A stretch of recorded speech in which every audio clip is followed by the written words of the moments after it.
वजीफ़ा कर लो, आप इस वजीफ़े को अपना मामूल बना लो तो 1 करोड़ रुपया तो कुछ भी नहीं, 1 अरब भी मांगोगे तो वो अल्लाह पाक की ज़ात अता करने वाली है। इंशाअल्लाहुल अज़ीज़ अल्लाह पाक आपको अता करेंगे और आपका मुक़द्दर जौन सा है वो आसमान की तरह चमकेगा और आपका नसीब जौन सा है वो अल्हम्दुलिल्लाह अल्लाह पाक के फ़ज़ल व करम से आप देखेंगे कि अपनी ज़िंदगी के अंदर कि आपको बहुत सारी तब्दीलियाँ, बहुत सारे फ़वाइद हासिल हो रहे हैं।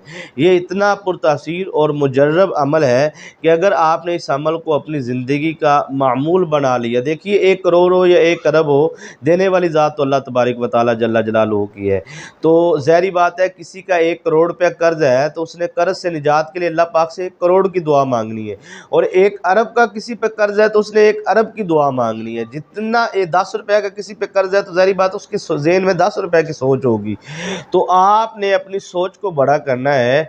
तो इसी तरह आप चाहते हैं कि आपके रिज़्क में इजाफ़ा हो, बरकत हो और यकीन कामिल से आप इस अमल को करो तो अल्लाह पाक आपको ज़रूर कामयाबी व कामरानी अता फ़रमाएँगे। याद रखिएगा कि कोई भी अमल आप करते हैं, कोई भी वजीफ़ा आप करते हैं, उसके लिए सबसे ज़्यादा ज़रूरी है यकीन कामिल। अगर आपका यकीन कामिल है, ईमान कामिल है, पुख्ता है तो अल्लाह पाक आपको कामयाबी व कामरानी से नवाजेंगे। और अगर आपका मतलब यकीन ही कामिल नहीं कि कहाँ भाई, मैं एक बंदा 10 करोड़ का मकरूज़ है और वो कहेगा यार मैं 10 करोड़ पे अब कहाँ से, बस भाई, तो याद रखो जिसने 10 करोड़ आपको उस वक़्त दिया था वो आपको आज भी अता करके आपको इस कर्ज़ की दलदल से निकाल सकता है। कोई भी परेशानी, कोई भी मुश्किलात का हल ये नहीं है कि कुरान पाक में मौजूद नहीं। हर परेशानी का, हर मुश्किल का हल कुरान पाक में मौजूद है। सिर्फ़ और सिर्फ यकीन कामिल आपका पुख्ता होना चाहिए तो अल्लाह पाक आपको ज़रूर कामयाबी व कामरानी अता फ़रमाएँगे। और मैं तमाम व्यूअर्स के लिए दुआ गो हूँ कि अल्लाह पाक आप तमाम सुनने वालों को जादू से, जिन्नात से, असेब से, साया से, साहर से, आफ़ात व बलिया से, आज़माइशों और परेशानियों से महफूज फ़रमाए और अल्लाह पाक आपके और मेरे रिज़्क में फरावानी अता फ़रमाए और बरकतें अता फ़रमाए। आमीन सुम्मा आमीन। ये दुआ जब भी आप करते हैं वज़ाइफ़ के बाद अपने लिए, उस वक़्त हमारे लिए भी दुआएं किया करें, क्योंकि हम भी आपके लिए, सबके लिए दुआएं करते हैं तो मोमिन के लिए दुआ कबूल होती है। तो नबी अकरम नूर मुजस्सम साहिबुल औलाक सल्लल्लाहु अलैहि वसल्लम का फरमाने आली शान, इससे हमें क्या मिलेगा? इससे हमें वो एक रूहानी ताकत मिलेगी, हमें अपनी जिस्मानी तरबियत करने की तौफ़ीक मिलेगी, रूहानी तरबियत करने की तौफ़ीक मिलेगी। वो चीज़ बयान करने लगा हूँ जो बंदा कहता है ना जी मैं तो हज़ारों रुपए का मालिक था, लाखों रुपए में मैं खेलता था, करोड़ों का मेरा कारोबार था, अरबों का मेरा लेन देन था, लेकिन अब मैं ज़ीरो हो गया हूँ, ज़वाल पज़ीर हो गया हूँ। मुझे नहीं समझ आई कि मेरी ज़वाल की वजह क्या है। ये वजह बताने लगा हूँ। ये 1400 साल पहले नबी अकरम नूर मुजस्सम सल्लल्लाहु अलैहि वसल्लम ने फरमाया था कि मेरी उम्मत की तबाही और बर्बादी इन 5 चीज़ों में है। अगर ये 5 चीज़ें आपके अंदर या मेरे अंदर या किसी भी इंसान के अंदर मौजूद हैं, चाहे वो हज़ारपति है, लखपति है, करोड़पति है, अरबपति है, खरबपति है, वो बंदा ज़वाल पज़ीर होगा। और अगर ये इन चीज़ों से वो बच जाता है तो वो रूज पर है, कभी उस पर ज़वाल नहीं आएगा।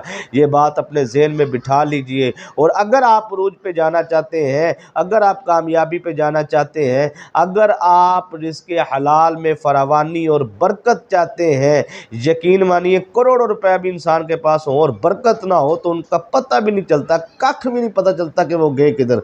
और अगर हज़ारों रुपए भी हो तो बरकत वाले हों तो वो ख़त्म नहीं होते। आप इन चीज़ों को तवज्जो से समाअत फरमाना है। क्या इन मामलात में से कोई ऐसी चीज़ है हमारे अंदर, तो फिर आप उसको और मैं और आप उसको दूर करने की कोशिश करें ताकि हमारे रिस्क में इजाफ़ा हो सके, ताकि हमारे कारोबार में बरकत हो सके, ताकि हमें फरावानी रिस्क मिल सके, हमारे से तंग दस्ती के मामलात ख़त्म हो सके। नबी अकरम सल्लल्लाहु अलैहि वसल्लम ने फरमाया कि उम्मत की तबाही की वजूहात में से ये 5 चीज़ें हैं। जब कौम किसी खुल्लम खुल्ली बदकारी में शामिल हो जाए, ये खुल्लम खुल्ली बदकारी इस तरह होती है, मतलब कि हम फिर अपने दोस्तों में बैठ के उनका एतराफ़ करते हैं। खुल्लम खुल्ली बदकारी की अब मैं और कितनी वजाहत करूँ, बस इशारा तक नहीं काफ़ी है कि अगर आप बदकारी वाले मामलात खुफिया या खुल्लम खुल्ले करते हैं तो आप समझ लें कि आप उरूज पर हैं तो आप ज़वाल पजीर होने वाले हैं। मैंने बड़े बड़े करोड़पतियों को देखा है कि वो इस तरह खुल्लम खुल्ली अपने दोस्तों के अंदर गपशप लगा के कि जी फ़लाँ जगह पर मेरी सेटिंग है, फ़लाँ मसला है, फ़लाँ ये वो गपशप, और यकीन माने मैंने उनको ज़वाल पजीर होते देखा है। जो बुराई करके फ़ख्र करता है वो अपनी ज़िंदगी में ज़वाल ज़रूर देखता है। सच्ची तौबा करे, पक्की तौबा करे। और नबी पाक सल्लल्लाहु अलैहि वसल्लम ने फरमाया कि वो कौम तंगदस्त और बदहाल और आजमाइश में चली जाती है जो बदकारी को खुल्लम खुल्ला करती है और नाप तोल में फ़र्क करती है। ठीक है जी। और उसके बाद तीसरी चीज़ है अपने माल की ज़कात अदा नहीं करती। मतलब अपने जो अल्लाह ने रिस्क दिया है उसको, यानी कि उसका हक़ अदा नहीं करते, उसका ज़कात अदा नहीं करते, सदका खैरात नहीं करते, और शराब वगैरह पीते हैं। और उसके बाद नबी अकरम सल्लल्लाहु अलैहि वसल्लम ने फरमाया, चौथी चीज़ सरकार ने फरमाया, अल्लाह के सिवा किसी को शरीक ठहराते हैं। और आखिरी बात, जादू करते हैं या जादू करवाते हैं। ये वो 5 चीज़ें हैं। अगर फ़र्दन फ़र्दन इसकी वज़ाहत करें तो बहुत बात लंबी हो जाएगी। खुलासा कलाम ये है कि अगर हम बच गए शिरक से, बिदअत से, बदकारी से, और अल्लाह तबारक व तआला ने दिया हुआ माल जो हमें दिया है उसमें से ज़कात अदा करके, और उसके बाद हम इन तमाम चीज़ों से अगर हम हिफाजत करते हैं अपने वजूद की, तो यकीनन हमारा ईमान भी बचेगा, रूहानियत भी बढ़ेगी, और हमारे रिस्क में इजाफ़ा भी होगा। और नबी पाक सल्लल्लाहु अलैहि वसल्लम की आगे एक हदीस मुबारक और सुना के वजीफ़े की जानिब चलते हैं। सरकार ने फरमाया, जो मुसलमान दूसरे मुसलमान भाई से हसद करता है वो कभी कामयाब नहीं होता, और अल्लाह की रज़ा वो सारी ज़िंदगी हासिल नहीं कर सकेगा। और कोई चाहता है कि अल्लाह पाक की तरफ से दस्ते गैब से मुझे रिस्क आए, दौलत आए, अल्लाह पाक की तरफ से मुझे फरावानी रिस्क नसीब हो, तो आप इस वजीफ़े को अपनी ज़िंदगी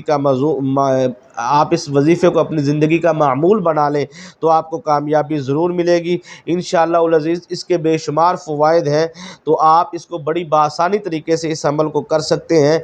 बुज़ुर्ग भी, बच्चे भी, नौजवान भी, सबको यानी कि जो उनसे है वो इस अमल को कर सकते हैं। ख़वातीन जो उनसे मख़सूस अय्याम में इस अमल को ना करें, तो बहुत आसान अमल है और हर काम में कामयाबी के लिए अमल है। इसकी अगर कामयाबी आप बयान करना शुरू करूँ तो बहुत ज़्यादा वक्त हो जाएगा।